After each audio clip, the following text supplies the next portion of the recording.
The Orlando Police Department plans on continuing a facial recognition program from Amazon called Recognition.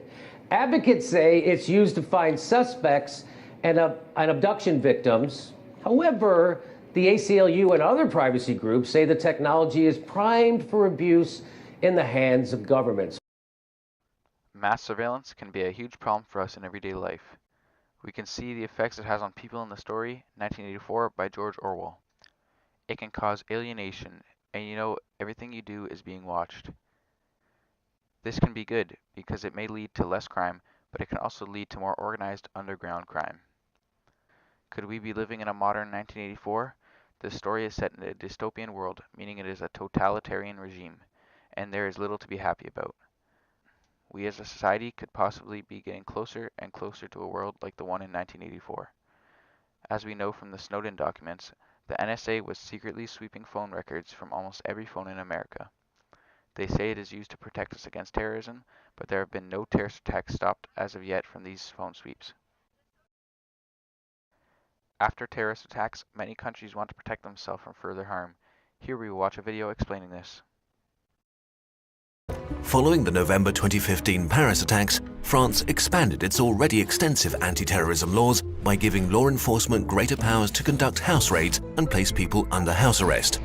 Within weeks, evidence emerged that these powers were being used for unintended purposes such as quashing climate change protests. The governments of Spain, Hungary and Poland have introduced more restrictive laws on the freedom of assembly and speech. Freedom of expression and the press in Turkey has been seriously undermined in the last few years, with people sentenced to prison for criticizing the government. None of this is effectively helping us fight terrorism.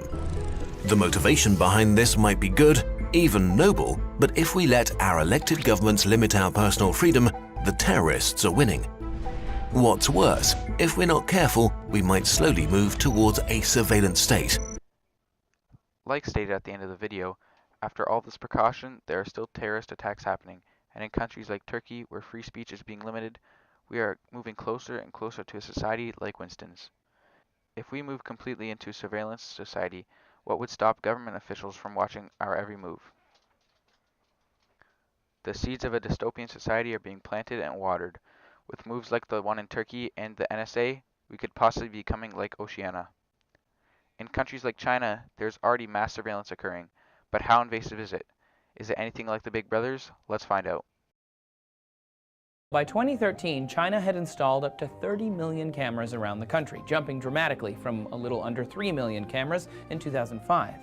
NPR reported finding 11 cameras in a 100-foot radius. 13 million were installed in 2011 alone. And while the cameras do seem to lower crime rates, China's oppressive government doesn't stop there. China is well known to censor and monitor all of its web traffic and uses this information to imprison journalists and bloggers. China has roughly 2 million internet police alone who have been cracking down on any form of dissent or protests. The practice of jailing political dissidents has led China to holding the largest number of people arrested for their internet history. But it only gets worse. China is also known to wiretap phones, with one politician found tapping high-ranking officials and China's president.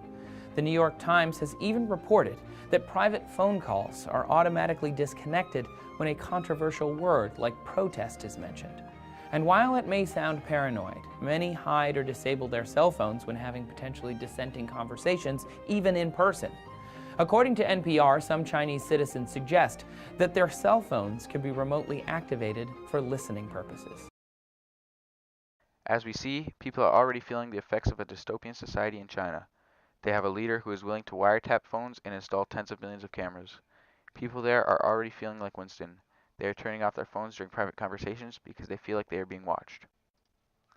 I feel as our technology advances and the want for power increases, we will see a society just like Winston's emerge soon. It may not be as extreme, where they are hiding cameras behind pictures, but surveillance in homes may not be too far out of reach. With countries like China that already have mass surveillance and a somewhat totalitarian country, it is very likely that we are growing these seeds of dystopia and could live in a dystopian society very soon.